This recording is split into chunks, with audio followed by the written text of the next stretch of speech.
which is Ms. Elena Gundura. She's a member of the European Parliament from the Coalition of the Radical Left in Greece. I want to thank her warmly for accepting our invitation. This is the second time that she accepts an invitation from MIX to participate in a webinar on gender equality and women's rights within the framework of this project. And so I want to thank her for her support. Ms. Gundura is a substitute member of the FEM Committee of the European Parliament. She was importantly a rapporteur together with Luisa Pimentel for the report on the impact of intimate partner violence and custody rights on women and children. She was also shadow rapporteur for the report with recommendations to the Commission on combating gender-based violence, cyber violence, and on the report on promoting gender equality in science, technology, engineering, and mathematics, education, and careers.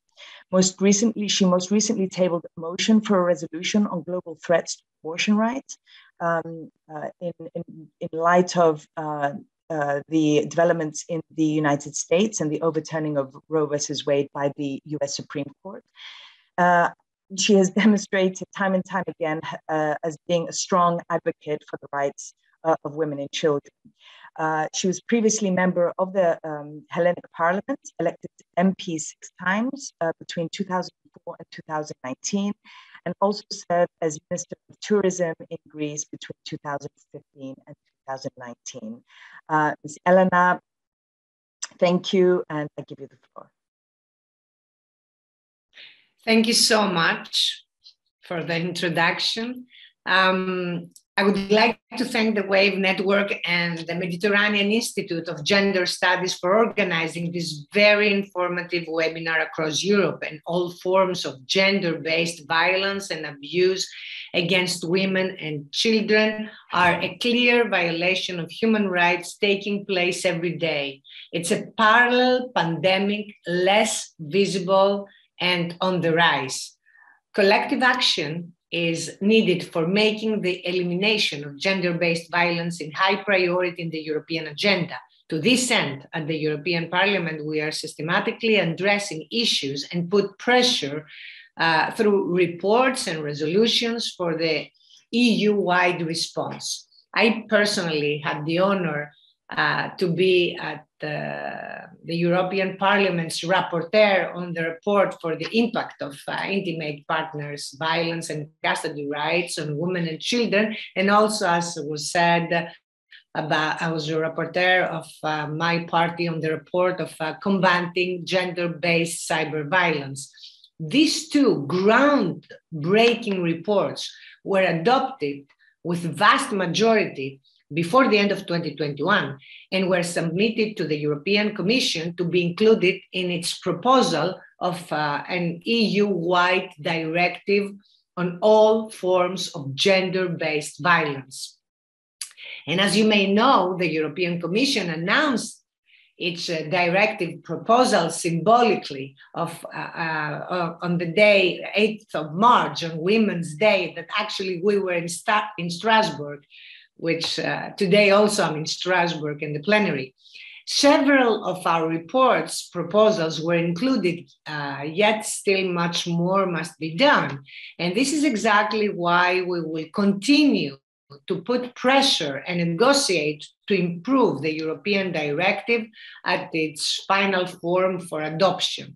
With my report on the impact of intimate partner violence, the European Parliament for the first time focuses not only on women, but also on children, that they have been traumatized either as victims or as witnesses of such violence. We have called on the European Commission and all member states to adopt a holistic European framework in support of the fundamental right of every woman and child to a life without violence. We ask foremost that the Istanbul Convention be swiftly ratified and implemented by the remaining member states that have not yet done so, but also by the European Union. The delay has been simply unacceptable. We also urge the Commission to include gender-based violence in the Eurocrimes list. The numbers are very harsh. 1 in 3 women has suffered physical or sexual abuse at some point in their life. 1 in 5 has been abused from the partner or the ex-partner, yet 2 out of 3 do not file a complaint. This is because of the fear, the blackmail, even the threats for their lives or their children's lives, and they receive from their abuser. Also because of the lack of trust to the authorities the victims turn to. And another very important factor is economic dependency. In many cases, women are trapped in an abusive relationship because they have little or zero access to housing or income for themselves and their children. Still, when they manage to get away, the violence usually does not stop, even after the separation. We called on the Commission and the member states to ensure adequate and universal access for victims to structure and support services. And we asked for a permanent European mechanism to guarantee support to victims and combat gender-based violence in times of crisis, such as the pandemic, or times of recession, where inequalities unfortunately grow. We also called for policies and measures for women's economic empowerment that will guarantee the victims of violence their immediate access to housing, income, and faster payment of benefits such as child support. In regards to children, child abuse is a key criterion in determining custody.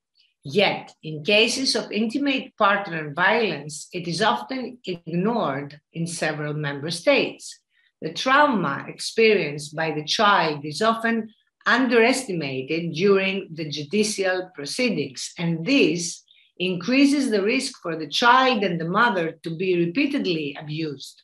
This is why in my report, the European Parliament stated clearly that the failure to recognize and address incidents of intimate partner violence in determining child custody and visitation rights is a violation of the right of women and children to a life without violence and is incompatible with the best interest of the child.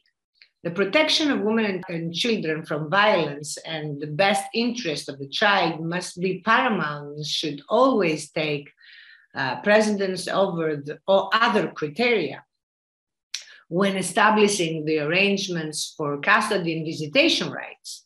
And when the mother is a victim of violence, we consider that she should be granted full custody. At the same time, custody and visitation rights of the abusive partner should be revoked, as this is the only way to protect the victims from more violence and secondary victimization. Both parents must indeed participate actively in the life and the upbringing of their children, but not if it's against the best interest of the child. And in regards to shared custody, the European Parliament basically supported that each case must be ruled individually based on what is the best interest of the child, as defined in the International Convention on the Rights of the Child. Even more, in cases with history or even an indication of violence, shared custody decisions should be postponed until adequate investigation and risk assessments have been carried out. A further concern is the so-called parental alienation syndrome and similar concepts and terms.